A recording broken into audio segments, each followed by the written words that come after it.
잠깐 시간을 내시어 구독과 좋아요 표시를 해주시면 영상 제작에 큰 힘이 됩니다. 한밤중 베이루트 상공이 불길로 뒤덮였습니다. 2024년 이후 레바논 수도 베이루트는 다시 전쟁의 중심에 서게 됩니다.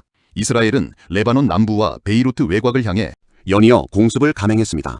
표면적인 이유는 단 하나, 헤즈볼라 제거. 하지만 문제는 단순하지 않습니다. 헤즈볼라는 단순한 무장단체가 아닙니다. 그 뒤에는 이란이 존재합니다. 이건 레바논 전쟁이 아니라 이란과의 대리전입니다. 이스라엘은 오래전부터 헤즈볼라를 가장 큰 위협으로 규정해왔습니다. 특히 최근 가자지구 전생 이후 북부 국경에서도 긴장이 급격히 상승했습니다. 헤즈볼라는 로켓을 발사했고 이스라엘은 즉각적인 보복 공습을 감행했습니다. 그 결과 베이루트 외곽 지역이 타격을 입으며 민간 피해까지 확산되고 있습니다. 전쟁의 불씨가 수도까지 번졌습니다. 여기서 중요한 변수는 바로 미국입니다. 미국은 공식적으로 이스라엘의 자위권을 지지하고 있습니다. 항공모함 전단을 중동에 배치하며 이란을 강하게 압박하고 있습니다. 미국이 움직이면 전쟁의 규모는 달라집니다. 하지만 이란 역시 물러서지 않습니다. 이란은 헤즈볼라뿐 아니라 중동 곳곳의 친이란 무장 세력을 통해 이스라엘을 압박하고 있습니다. 이라크, 시리아, 예멘까지 전선은 이미 넓어지고 있습니다. 이건 하나의 전쟁이 아닙니다. 연결된 전쟁입니다. 베이루트 폭격은 그 시작에 불과할지도 모릅니다. 지금 중동은 언제든 터질 수 있는 화약고입니다. 이스라엘과 이란의 갈등은 단순한 군사 충돌이 아닙니다. 이건 수십 년 이어진 정치, 종교, 그리고 패권 싸움입니다. 이스라엘은 생존을 위해 선제 공격도 불사하는 전략을 취하고 있습니다. 반면 이란은 직접 충돌 대신 대리전을 선택합니다. 직접 싸우지 않지만 더 위험한 전쟁. 헤즈볼라는 그 핵심입니다. 수만 발의 로켓과 정밀 미사일 능력을 갖춘 조직, 이스라엘 북부 전체를 사정권에 두고 있습니다.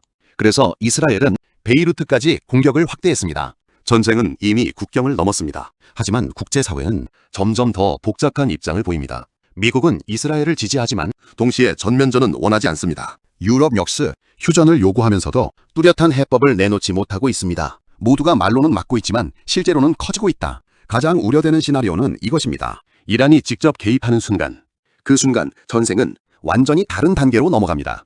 호르무즈 해협 봉쇄, 국제 유가 폭등, 글로벌 경제 충격. 이건 중동 문제가 아닙니다. 전 세계 문제입니다. 현재까지는 확전 직전 상태입니다. 하지만 역사적으로 이 지역은 작은 충돌이 대형 전쟁으로 번진 사례가 많습니다. 지금의 베이루트 폭격, 그 시작일 수도 있습니다.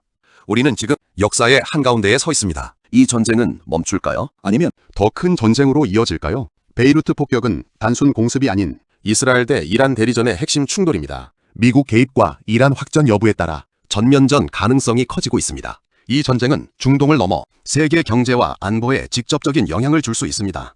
베이루트 폭격, 중동 전면전의 시작인가? 한밤중 베이루트 상공이 불길로 뒤덮였습니다. 2024년 이후 레바논 수도 베이루트는 다시 전쟁의 중심에 서게 됩니다.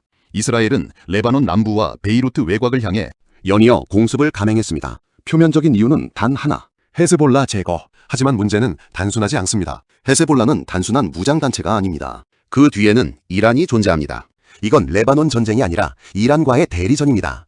이스라엘은 오래전부터 헤즈볼라를 가장 큰 위협으로 규정해왔습니다. 특히 최근 가자지구 전생 이후 북부 국경에서도 긴장이 급격히 상승했습니다. 헤즈볼라는 로켓을 발사했고 이스라엘은 즉각적인 보복 공습을 감행했습니다. 그 결과 베이루트 외곽 지역이 타격을 입으며 민간 피해까지 확산되고 있습니다.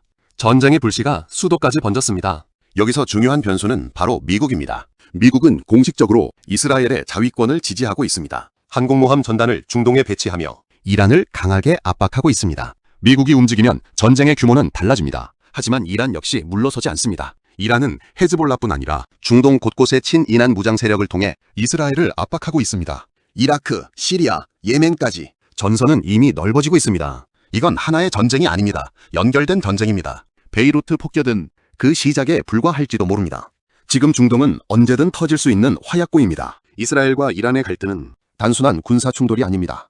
이건 수십 년 이어진 정치, 종교, 그리고 패권 싸움입니다. 이스라엘은 생존을 위해 선제 공격도 불사하는 전략을 취하고 있습니다. 반면 이란은 직접 충돌 대신 대리전을 선택합니다. 직접 싸우지 않지만 더 위험한 전쟁.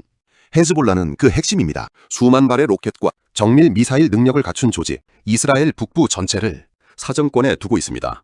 그래서 이스라엘은 베이루트까지 공격을 확대했습니다. 전쟁은 이미 국경을 넘었습니다. 하지만 국제사회는 점점 더 복잡한 입장을 보입니다. 미국은 이스라엘을 지지하지만 동시에 전면전은 원하지 않습니다. 유럽 역시 휴전을 요구하면서도 뚜렷한 해법을 내놓지 못하고 있습니다. 모두가 말로는 막고 있지만 실제로는 커지고 있습니다. 가장 우려되는 시나리오는 이것입니다. 이란이 직접 개입하는 순간, 그 순간 전쟁은 완전히 다른 단계로 넘어갑니다.